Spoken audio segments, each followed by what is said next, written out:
So hey guys, welcome sa ating YouTube channel. So for today's video is ikukwento ko lang yung ating immigration experience. So today is February 29 na.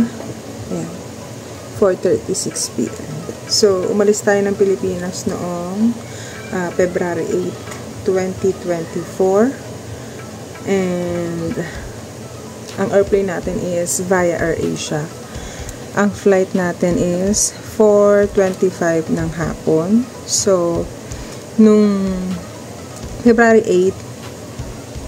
8, brunch muna kami sa Baclaran after namin magsimba. And pagdating ng 11 AM, nagpahatid kami sa airport para sana maaga-aga at saka mahaba yung oras na pwedeng maproseso yung mga papers na kailangan namin.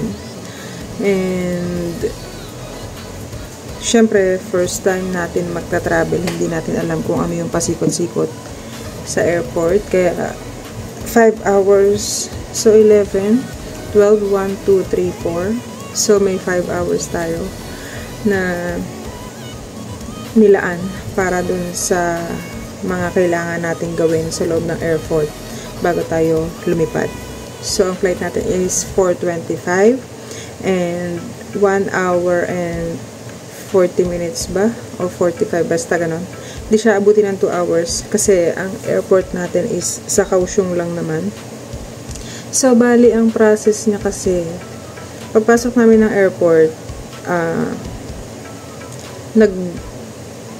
tumingin kami sa may monitor, and after nun is nagtanong ako sa may personnel ng AirAsia kung kailangan ko pa magbayad ng tax refund. So, yun nga, nalaman natin na kailangan pa natin magbayad ng tax refund. So, nagbayad tayo. And after nun is nag-check-in tayo ng ating mga bagahe. So, sa kagandahang ang tawag dyan, basta swerte tayo nung araw na yun. Yung hand carry sana natin is dahil puno daw yung airplane natin, pina-check-in na rin yung mga dala-dala nating bagahe. Ang dami namin dala kasi bawat isang tao is meron ng 7 kilos na kasamang hand carry. So, tatlo kami, 21 kilos. Tapos, may pina-check-in akong 20 kilos kasi 5 araw tayo sa Taiwan.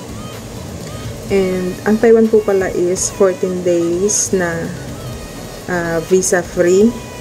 Pwede ka mag-stay ng 14 days doon, pero dahil 5 days lang walang pasok yung asawa ko, 5 days lang kami. So ayun nga, nagbayad tayo ng tax, ng travel tax natin. Ang regular na payment ng travel tax is 1,620.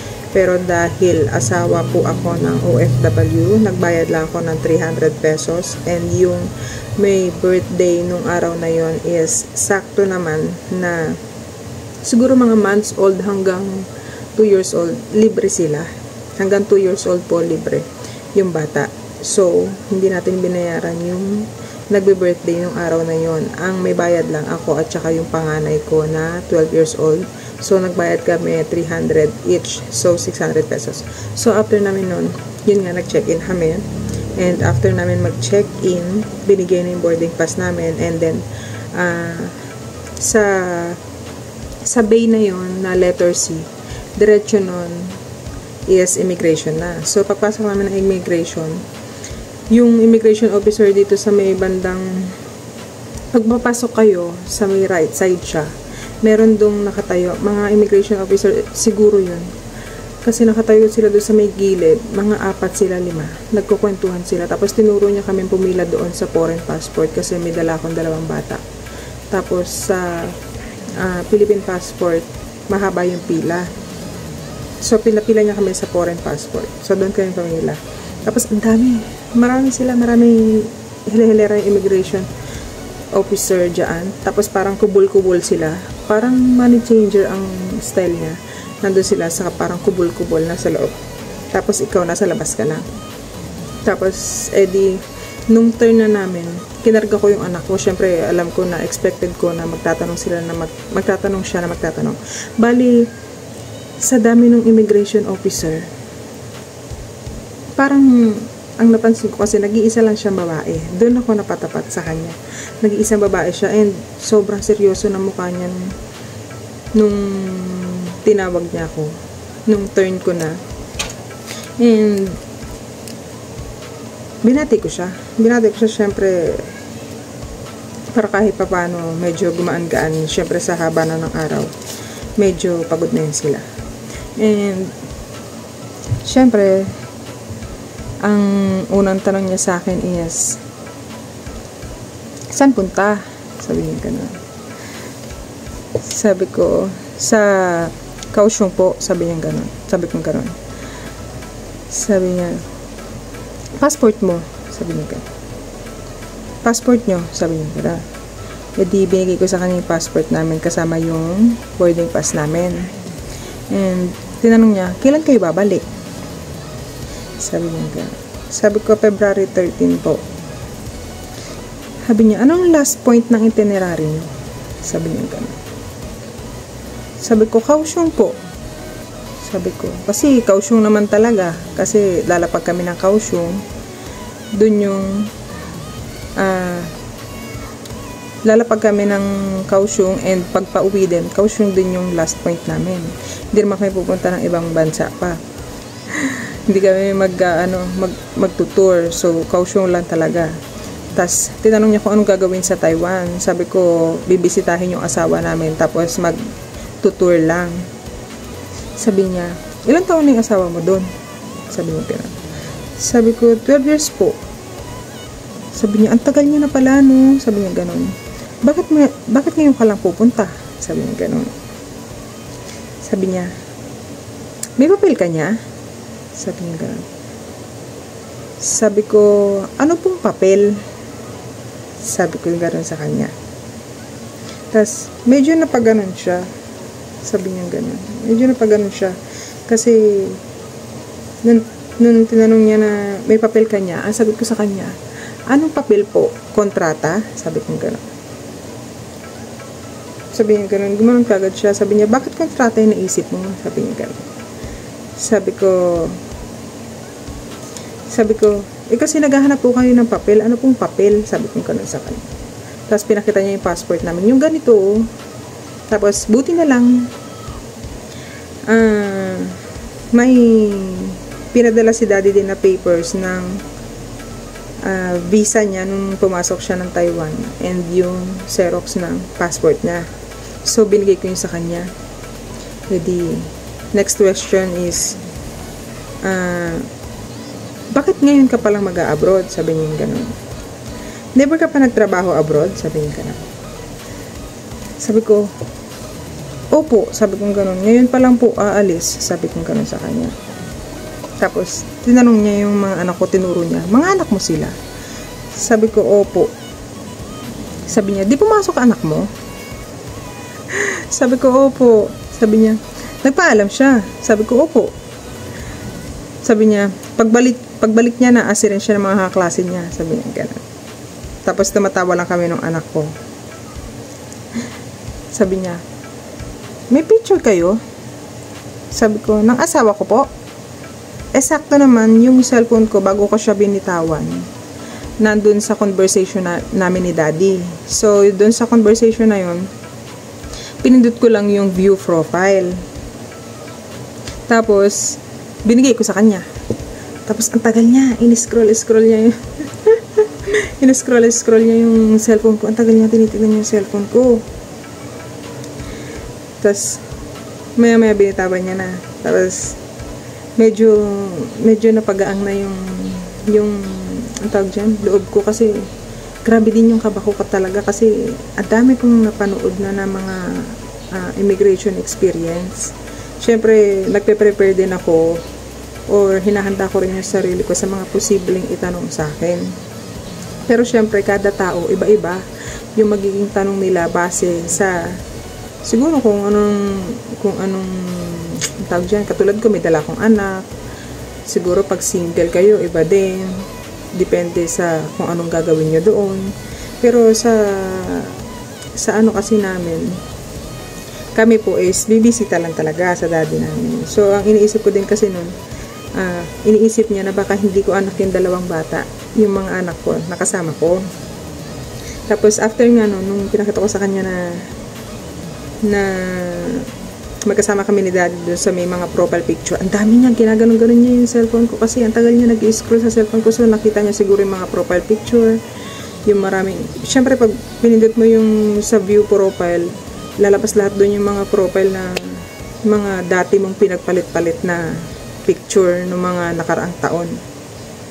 Tapos, ang dami niya, ewan ko kung anong pinagagawa niya sa cellphone ko kasi hindi ko na rin naman tinignan pagkatapos niyang ibigay sa akin. Tapos, sabi niya, makakapag-travel ka na baby, sabi niya ganun sa mga anak ko. Tapos, nilalaro niya na yung anak ko, nakarga-karga ko. Tapos, pagkatapos nung tinatakan niya na yung mga passport namin. Tapos, ano ba? Parang pinicturean kami doon. Pinicturean ba kami? Oo, parang pinicturean kami. Hindi ko na matandaan. Pinicturean kami o sa Taiwan yun. Basta yung tinatakan yung password namin. And, nakasmile na siya. After niya kaming ma-interview, nung sinabi niya na makakapag-travel ka na baby. So, ayun lang naman. Sabi ko, ang grabe ng kabog ng dibdib ko. Siyempre, yung mga anak ko, yung pagta-travel namin papunta doon sa daddy namin, nakadepende yun sa isasagot ko doon sa immigration officer. Kaya, grabe yung kabog ng dibdib ko kasi nakasalalay sa akin yung pag-alis ng mga bata. Iniisip ko din na sayang yung pinabili namin ng ticket, yung preparation namin. Kasi October pa lang talaga, last year 2023 namin nabili yung ticket. So ilang buwan yung lumipas, October, November, December, January, February, 4 na buwan yung hinintay namin para sa flight na yun. Tapos nako, dun lang sa immigration, Diyos ko, kaya kailangan talaga na medyo ano ba natin yung sarili natin na wag tayong kabahan, na maging natural lang tayo kasi kung wala ka naman talaga gagawing masama, bakit ka kakabahan, diba? Pero natural na kabahan, wag lang yung yung sobra-sobra na talaga nanginginig ka. Syempre kahit pa paano mararamdaman din ng kausap mo yun na kinakabahan ka. So ayun lang, yun yung experience namin. So after namin nun sa immigration, paglabas nyo ng pintuan ng immigration, final checking na yun.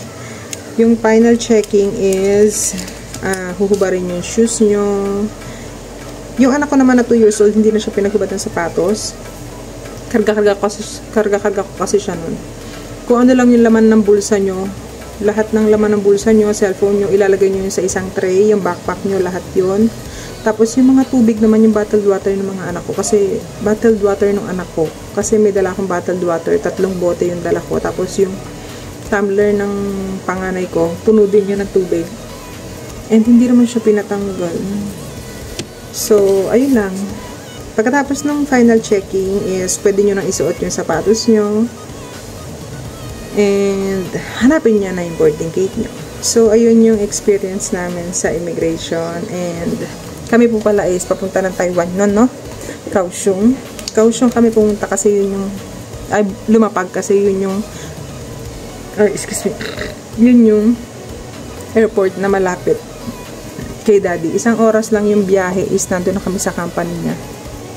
Hindi katulad kung sa may Taipei kami lalapag is malayo-layo. So, ayun lang. Na-share ko na sa inyo yung aming immigration experience. Bali, ang kasama kong bata is 2 years old and 12 years old.